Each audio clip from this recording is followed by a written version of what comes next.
Experiencing issues with Telegram not working on your PC? No need to panic, we've got you covered. Let's walk through the steps to get Telegram back up and running smoothly. First off, step 1. Restart your device.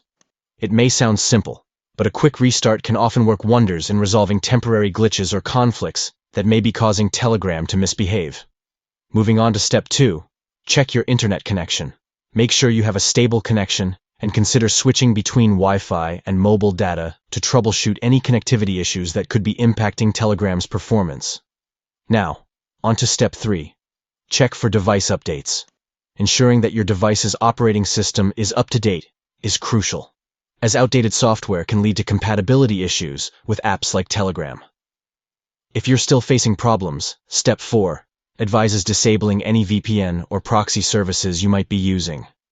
Sometimes these services can interfere with Telegram's functionality, so try turning them off temporarily to see if that resolves the issue. And if all else fails, step 5 suggests reaching out to Telegram support. Don't hesitate to contact their official support channels for further assistance and more advanced troubleshooting if the previous steps haven't resolved the problem. By following these steps, you'll be well equipped to tackle the Telegram not working issue on your PC and get back to seamless messaging in no time. Stay connected and enjoy a hassle-free Telegram experience on your computer.